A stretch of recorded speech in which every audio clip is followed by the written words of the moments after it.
Stop! Police! What's going on, guys? Apex Gamer 2020 here, coming at you with another Lspdfr episode. And in this episode, we're going to be showing you guys how a volunteer firefighter actually operates. I didn't like the casual clothes, so I just kind of put one of the outfits I had set up for it on. So, usually I sometimes will go around the house with a fire out shirt on and, some jeans or whatever. But anyway, guys, so basically as a volunteer firefighter, we just kind of sit around home with our pagers. And I believe in some episodes, my pager has gone off a couple times. Just are some minor things like a fire alarm. I haven't had to leave an episode yet while filming to respond to a call. So that being said, we've just kind of sitting here at home, waiting for call outs to go out and things like that. So we're sitting here. I'll just do, let's do a structure fire. Let's start off, go big or go home, right? So start off with a structure fire. All units, we have a structure on fire in Sandy Shores. 10-4, 1, Adam 12. Alright, so we get called to a structure fire. So as a volunteer, our pagers would go off, and we would run out here to our vehicle. And right now, this is the POV that I have installed. Now, this Mustang is actually the exact Mustang I have in real life. It's just mine is a power top convertible, but mine is the exact kind of body style, same exact rims, everything. Alright, so the fire is actually way up there. So this will be a mutual aid to Blaine County. So Blaine County is requesting a mutual aid. Usually it'd be this department. We just pop over there. Okay. So we have to go to the nearest fire department to grab a truck to respond with. So we're gonna go here. So basically, as a volunteer firefighter, we run blue lights. Now the blue light for a volunteer firefighter is just a courtesy light. It does not give us the right to run a siren, even though this car is equipped with one because it's originally an undercover police car. But anyway. So anyway, a blue light is, again, just a courtesy light. So it does not give us any special laws. It doesn't allow us to go over the speed limit. Like if this car doesn't want to pull over for me, he doesn't have to. So I'm stuck kind of following this guy. Now I believe some states it is actually the law to pull over for blue lights, but I'm not 100% sure. Instead of New York anyway, we run blue lights. Down in the southern states, cops run blue lights, so I believe volunteer firefighters are actually made to run red lights. But notice how we're just kind of taking our leisurely time, because this is how a volunteer firefighter actually has to get to the scene. So when you guys have a volunteer service responding, this is why sometimes it takes a while to form a crew, because now here we are stuck at a red light, and we have a ways to go to get to the station yet. I can't run a siren, I can't honk my horn or, to get traffic to yield to me. As much as I want to pass this guy right now, I can't. And keep in mind, there's a house burning. Or a structure, so I actually think it's a store. So, especially in a city area, this is pretty rough. We got some blue lights and blue. Sometimes we run blue and white. It all really depends. And this is not actually in a police car slot either, so these guys actually aren't going to yield to me.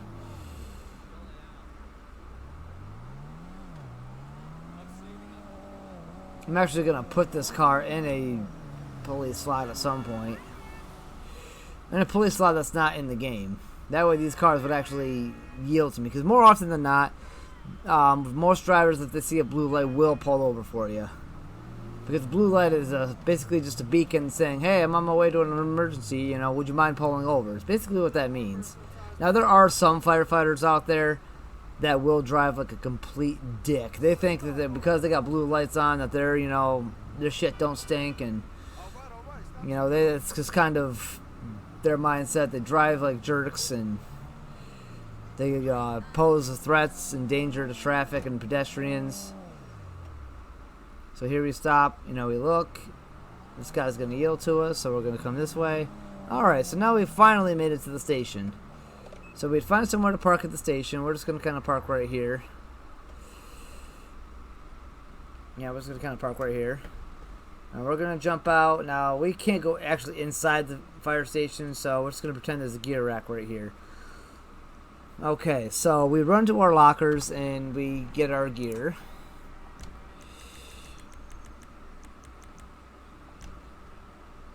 Sometimes we'll just put our bunker pants on, and depending on how bad the call is, and we'll gear up the rest of the way when we get to the scene.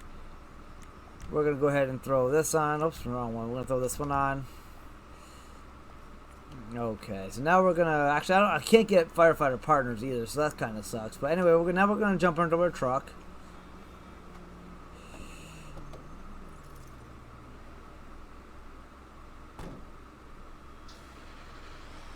Alright, and now we're in our truck. Now, normally what will end up happening is the truck will sit here for 3 to 5 minutes waiting to form a crew if they're the first on the scene. If the truck has usually 4 or so people in it, the truck will just go and won't wait for anybody else, and they'll usually respond to second truck. So we're going to assume that we have a crew, and we're going to turn our lights on, and now we are finally, at long last, en route.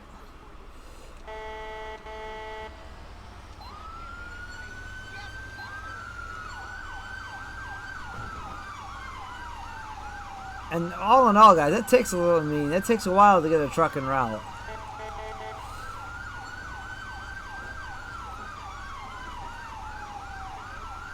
Now this is now, oh god. Yeah, okay, so I kind of flapped on some evac there. I actually was going to try to go around to the left, but we're going to pretend that didn't happen. So even fire trucks and apparatus guys, we can't speed right through the traffic lights. We actually have to come almost to a stop and make sure traffic is going to yield to us.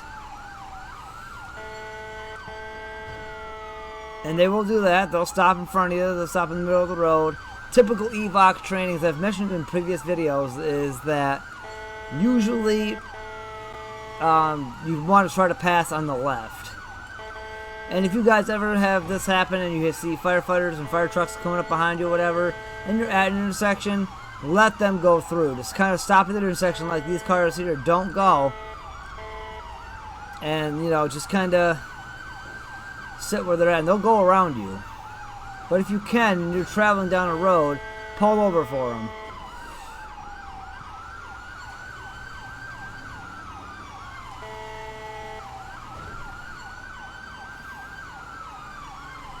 Alright, so now we're on a highway.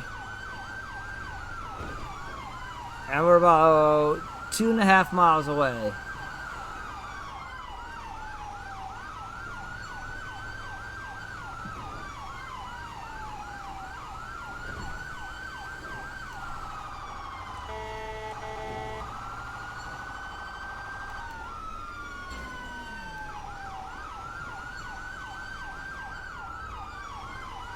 Alrighty. Oh, we'd also use our radio to call on the way to the scene as well. Pretty awesome truck, in my opinion. Let's see what this thing looks like in first person. Looks pretty good. It's actually pretty accurate for the inside. It's just the inside doesn't move, which kind of sucks. And we're going about 80 miles an hour. The fire trucks we don't usually go this fast in fire trucks either, but I'm not trying to make this a super long episode.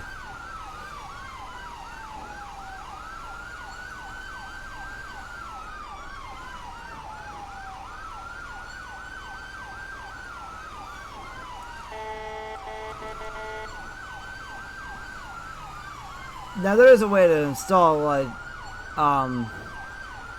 2 different sirens, but I'm not sure how to do it.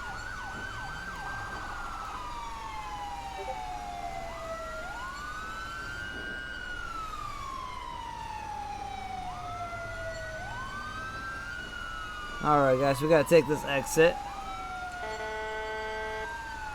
Oh, I thought I was gonna clear him.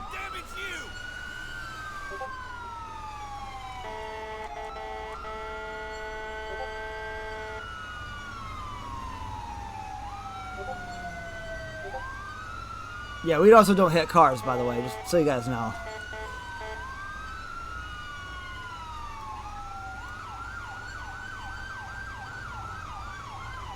Alrighty, so we're just about to the scene. We can see some smoke. Ooh, we kind of jumped it there.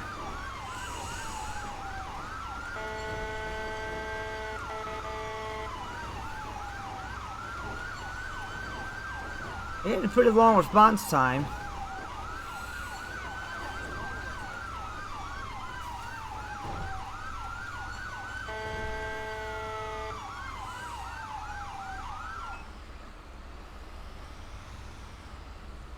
Okay, so this would be the point that we actually call on scene. We're going to call for a second truck to back us up. Requesting fire department backup. Fire truck. Assistance Now we're going to start required putting on, out some of the exterior Alhambra here.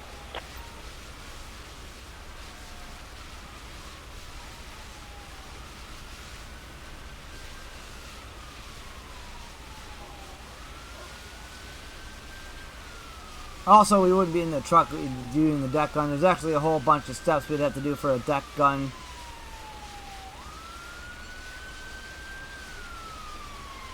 Alright, so I'm going to get out of the way. I'm going to let this truck kind of work where he's at and use the deck gun. We're going to hop out. We're going to open this up. Usually the seats have SCBA tanks in them, but we're going to pop an SCBA tank on.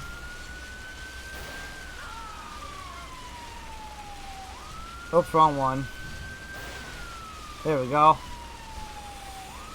Now, we would be running a line to a hydrant, a 5-inch line to a hydrant, but because we don't have the hose and whatever, we kind of can't do that. So we're just going to pretend that this is our fire line.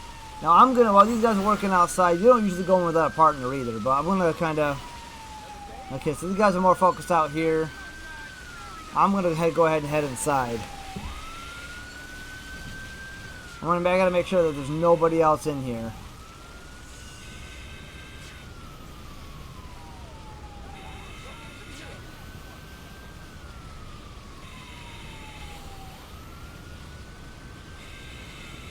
Let's go check behind this counter. I don't see anybody back there. Alright, so we got some... Oh, I thought he was gonna come in here and help me out. Okay, so there's nobody back there. Okay. Alright, so we got another firefighter in here with me, so that's a plus.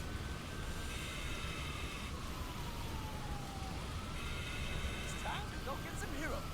That must be outside. Glitching inside. Okay, let's put the soda machine out. At this point, too, the chiefs probably would have called fire investigations to come in route, but they don't usually get there until a lot of the fire's already out, and they just kind of sift around the rubble and see what may have caused the fire. So we've almost got the interior out. We're probably going to have to get up on top of the roof. Let's go ahead and go check the back room. That's probably outside. The back room is clear. Alrighty, guys, so let's head out here. I'm going to shut our SCBA tank down for a minute. They got the exterior here for the most part out. This is probably what was glitching on the inside. Alright, so there's that.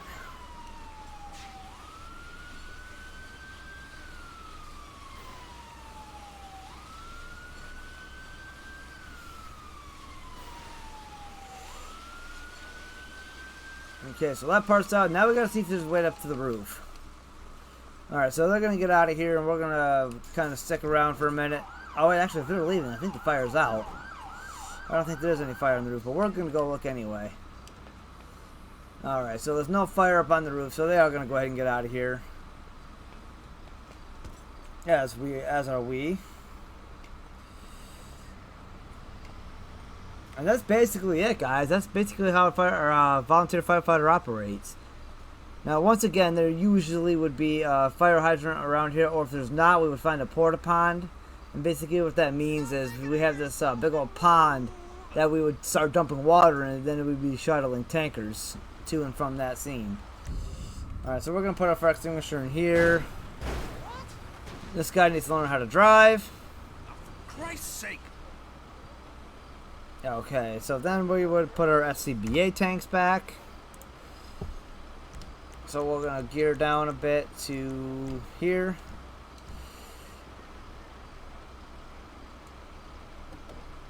Alright, we're going to jump in our truck. We're going to call us en route. Clear the scene. Dispatch me code 4. Fire is contained.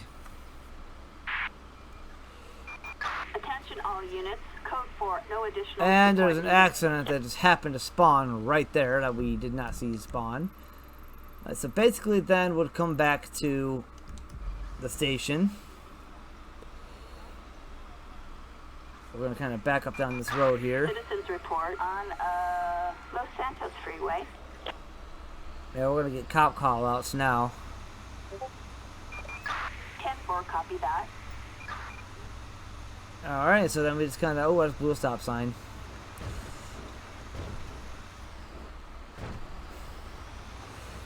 Now we're going to take a nice leisurely drive back to the station.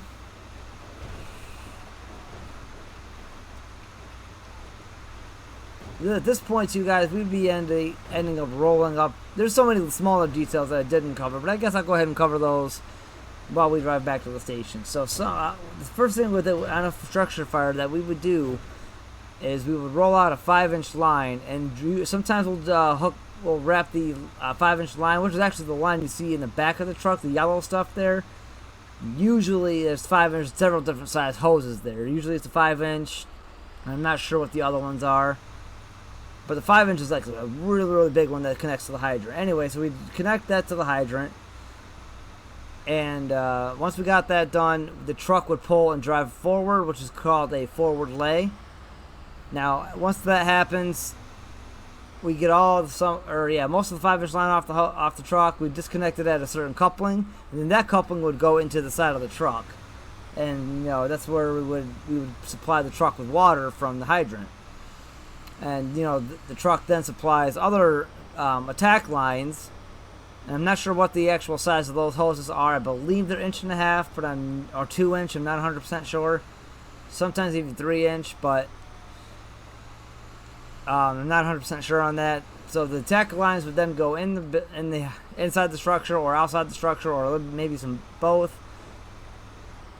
And then the fire would start getting fought. I'm sorry, I got distracted by that blip that's up there. I don't know what that is. I think that's a bicycle on the freeway. But anyway, moving on. So then, once you get most of the fire out, we'd take maybe some water cans or some fire extinguishers. We'd walk around and put out little smoldering spots or hit some hot spots. Usually just drown them with the hose. And then comes the hard part. All that hose that we've drawn out, it has to get rolled back up. Sometimes we roll it back up and put it right back on the truck. The 5-inch line we normally roll back up and just put it on top of the back on top of the truck. The smaller attack lines that usually get really dirty, we usually roll them up and wash them on like a training day. So there's that. When we get back to the station, we put new hose on the truck, the nice newer, cleaner hose. And that's basically all it is. And sometimes we'll go ahead and wash the trucks as well. Hey, no, we don't actually use the deck gun to wash the trucks either. I know somebody would be asking that. Oh, well, since the deck gun's so, convenient, wouldn't you just use that? No, not at all. We have hoses inside of the bays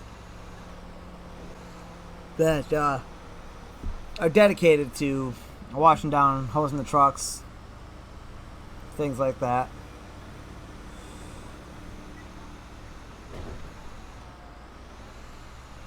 So now that we're back in the city, and we don't have our lights or sirens going because we're not responding to a call, we're just normal traffic at this point. Now I am going to go right on red. I'm not actually sure if fire vehicles or any kind of apparatus is allowed to do that or not.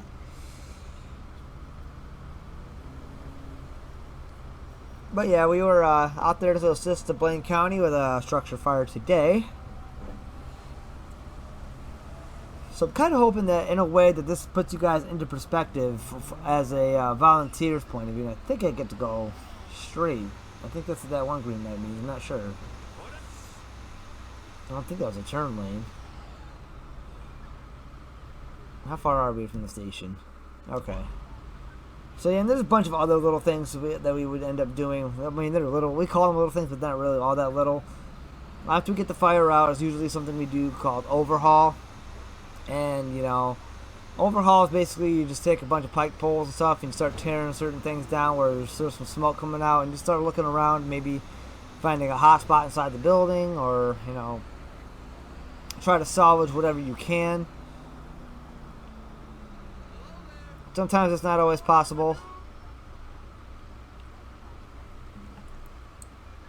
One of the biggest things an interior firefighter has to watch out for, and this is actually the reason for SCBA masks. It's not, I mean, it is definitely for smoke, don't get me wrong, but one of the other main reasons is because of thermal layering. I'm not sure if you guys know what thermal layering is, so I'll explain that really quick. Thermal layering is basically where there's a certain degree heat on the bottom floor versus, you know, a hotter temperature at the top.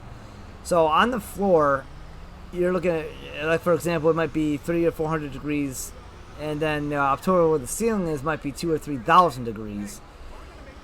And one of the biggest things that kills a lot of people, that the reason why people don't get out, I mean, a lot of people think, oh yeah, just, you know, your house is on fire, you're going to recognize that, and plenty of times just run out the front door. Well, that's not always the case. If you get caught up in a situation of thermal layering, what will end up happening is you'll breathe in that 2,000 degree air, and you'll destroy your lungs. You'll cook your lungs from the inside out, and you just kind of drop dead. So, I mean, that's kind of one really big unfortunate tragedy, but that's kind of the reason why for the SCBA tanks, that and smoke. You know, smoke inhalation is definitely not a good thing. Depending on what it is, exterior firefighters will wear them.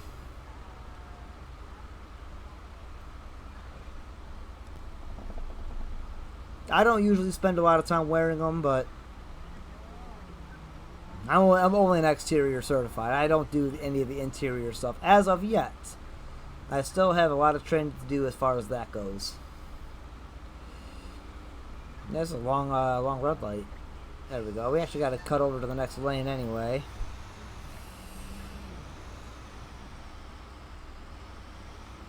I mean, then this is just fire kind of stuff. I mean, there's a whole different thing we do for car accidents, which I may show you guys in a future episode.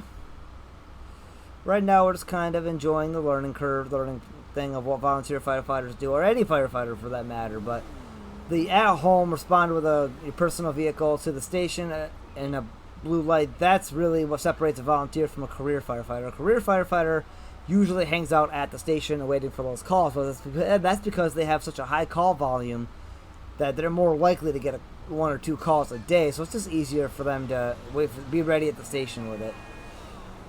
Volunteer firefighters is more like a town that doesn't get a whole lot of calls very often, but often enough. But